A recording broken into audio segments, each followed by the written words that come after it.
Hi guys, today I'm reviewing Fear the Walking Dead, Season 6, Episode 13, called JD. So this kind of is basically a better, well, basically a proper send-off for, John Dory's character because, in Episode 8, spoilers, because this is a spoiler review, he dies, which, I was just so sad when it happened. And man, this makes me go through a roller coaster of emotions watching this episode. Getting to see a proper send off for John Dory, man. And at the same time, we get to meet his father, which it felt a bit convenient, but it just fits so well. Like, as the episode goes on, it's still convenient that they just ran into him, but I guess it's after the same person who, Morgan and the gun are after. So that's how I guess the stories collide, and I guess it isn't completely convenient, like season 5 convenient, season 4, season 5, because they had a lot of convenient moments that happened in that show in the show at the time. Yeah. But yeah, definitely a great episode. I mean, what did I think of episode 12 again? I mean, that was a good episode, but yeah. I definitely prefer this one because, like I said, we get a good send off for John Dory and we get to meet his father, which, we kind of heard stuff from John about him and how he abandoned John. But yeah, we get to finally see the full reason why he abandoned John. But yeah, so basically, in at the beginning, Morgan kind of blames June for not being there because basically they was going to June anyway, for the baby, and since June was kind of cast out by Morgan for what she did to Virginia, she wasn't really there to help. So I guess Morgan blamed her for, even though he was the one who got rid of her.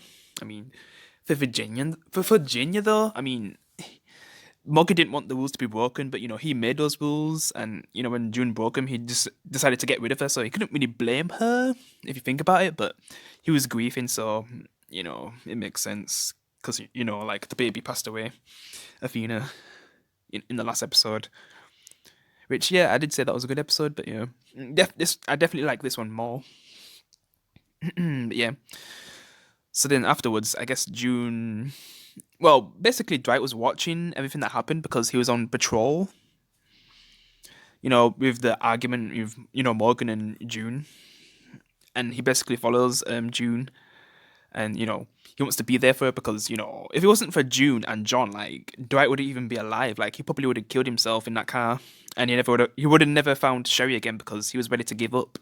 But thanks to June and John, like they was able to help him find the love of his life as well. But yeah, but then as they're together, and because Sherry's there as well, trying to get something, which she doesn't really reveal until later on. But yeah, so yeah, basically, someone starts shooting at them because of the trail that they're on. Like they're kind of close to the same trail, like where this other characters following, and then that's when they start getting into a gunfight. Because man, he kind of shows that he's a good shot as well, like John, because it's John's father, but they don't know that straight away because it's not like John's father's gonna know who these people are because he hasn't seen his son in like 40 years. But yeah, I should start talking about the father now. All right, so this is John Dory Senior. So it's kind of funny that he has the same name as his dad, and also the way how he recognized that because basically when June gets into the RV, John's dad's RV, she kind of sees that John's dad is on the same leads, so he definitely knows a lot about the believers and the leader Theodore. Like he knows everything basically, because when they finally get on the same side, because John, he doesn't really trust June because he knows nothing about her, but he definitely starts to realize that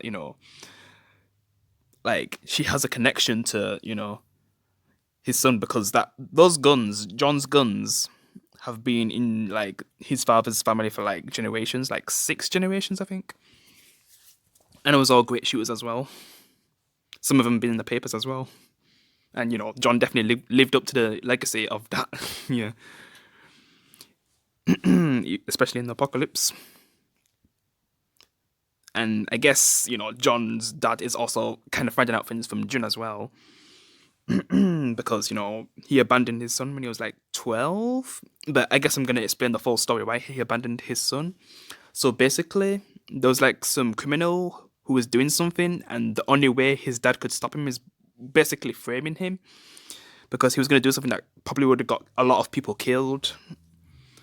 I mean, I wasn't fully listening to that story at that moment because, I was a bit busy doing something, but I was trying to listen at the same time. But yeah, I just got to the point that, basically Theodore, the leader of the believers, like the reason why he knows him and has been following this, trail, and possibly maybe he, put the same kind of letters before the apocalypse when he was doing bad things, and his dad stopped him because his dad was a cop too, like his son, and like June basically tells his dad that his son was a cop too, and he had no idea because he missed out on his life for like 40 years.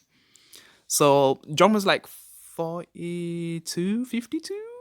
I'm not sure when he died,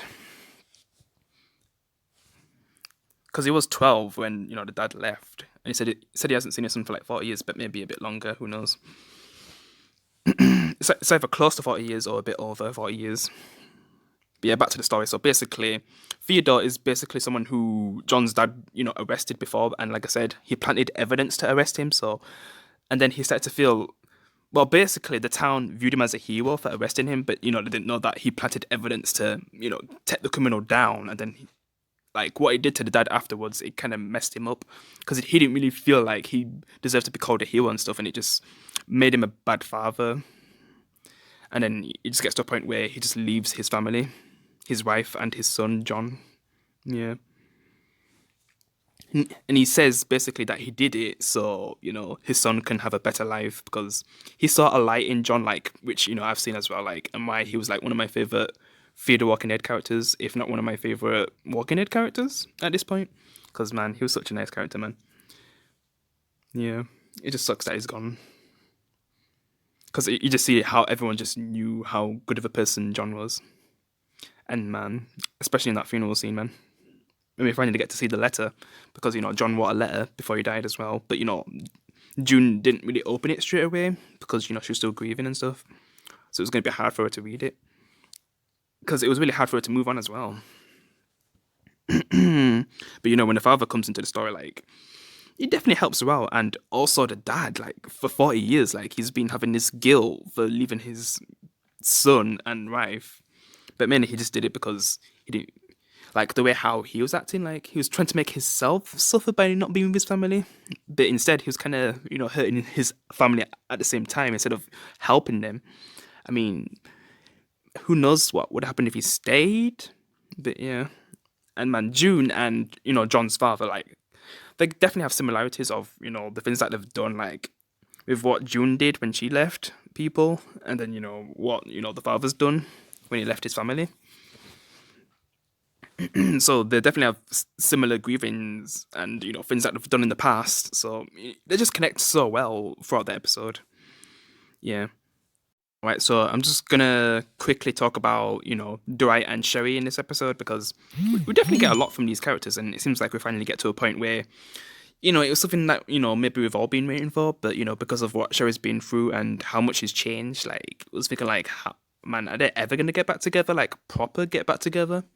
But and this episode basically answers the question. Well, it looks like it anyway, because basically Dwight, he's the one who's actually changed, and then Sherry, she's the one who's actually still in the past instead of actually being able to move on. Because if you think about it, like, out of the two of them, when I was in the sanctuary, back in The Walking Dead in like season 7, Sherry probably had it the worst, because she was like Negan's wife, and who knows what she went through, man, and what he did to her. And not being able to be with Dwight, and then burning her husband's face, like, man, the things that it must have did to her. And in this episode, we find out that she actually still wants to get revenge on Negan, because maybe the reason why she wanted Virginia dead so bad is because she wanted to take out everything that she hates about Negan, on Virginia, to help maybe get rid of the pain that she feels. But man, she can't even really get revenge on anyone, really, because Negan's already been taken care of and Virginia's dead. So yeah, she basically doesn't know what to do with this pain. But Dwight's trying to help her, get through it.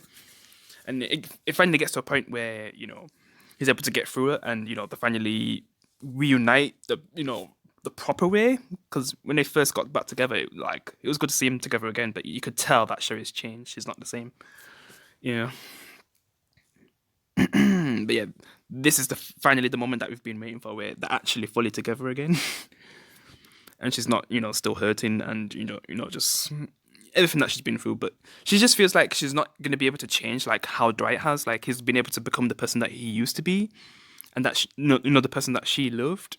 But now she's kind of become like the thing that Dwight was in The Walking Dead, and she doesn't think she can change. But Dwight, he's trying to make her understand that she can, and they can be happy together again.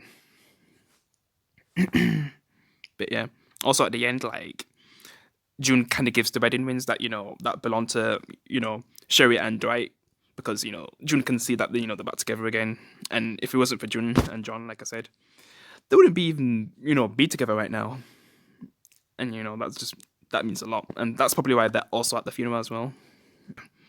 To sum things up, I still miss John, man. It's just the show doesn't feel the same, while with his absence. I just don't know how to feel, man. It's like when back in The Walking Dead season 7, and they killed those two big characters. I was like, man, how are they gonna recover from this? Because the show doesn't really feel the same. I mean, I'm still enjoying it because we just like we got Negan now, but then the storyline that they used with the whole group being slaves for like basically a whole season. Yeah, it was a really depressing season looking back now. I mean, I liked it when I first watched it, but looking back, damn, what a depressing season. See, now he was just being slaves to these, the villains, and Negan just killing people even after killing like those big characters. Yeah, even though one of them deserved it, the other one didn't know. But yeah, jeez.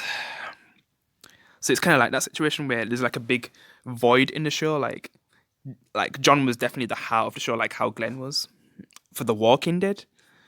Because man, like John, he was just such a likable character, man. Like, yeah, I just miss him. And it's good that like in his funeral, like his dad finally got to hear that John forgave his father, because you already knew that he forgave his father when he was talking to John before in that other episode. Even after everything he did, like he still forgave his father, and in the letter he mentions that as well. Because probably in those moments, when he was really depressed and ready to kill himself, like he just wanted to let everything out, with how he feels about John. I mean, June. Because like June was the person who made him believe in the world again. Because even if he was such a good person, like the apocalypse can truly, make someone change. But thanks to June, like he didn't, fully change straight away. Because yeah, later on, like he got to the point where he just became so depressed and wanted to end it. Even in his final moments, like when he wanted to, not give up, fate didn't really let him, recover. But yeah, but yeah, it was good that we got to see June and John's father grieve together at his funeral, reading that beautiful letter that John wrote. Yeah, such a definitely a well written episode, and this kind of shows how bad the writing was in like The Walking Dead in season 8 compared to this. Like, yeah, I mean, and think of the other seasons of Fear the Walking Dead. Jesus Christ, with those really bad episodes.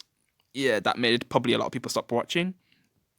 It's just annoying that there was times where Fear the Walking Dead was good, but then it just went bad, like on the second half, like with season 4 and 5. Like the first half would be good, but then the second half would just ruin everything. And I've been all over the place with this show, but I do like this show. I could definitely say at this point I really like this show. I don't think I'll ever love it because The Walking Dead just means so much to me, like the original show, and it sucks that that's going to be ending, but at least they're going to be ending at the right time. As for Fear, I mean, I still have hope for the show now, like because this is the second half, and I'm still not let down. Even though they killed off a huge character, I'm still enjoying the show, and it hasn't like let me down like the previous two seasons with the second half. Like this is still a strong second half. So yeah, that's my thoughts on this week's episode. Even though it was like Sunday when it aired, but Monday is when I'm able to watch it. But then I don't review it until like Tuesday. But yeah, thanks for watching, guys.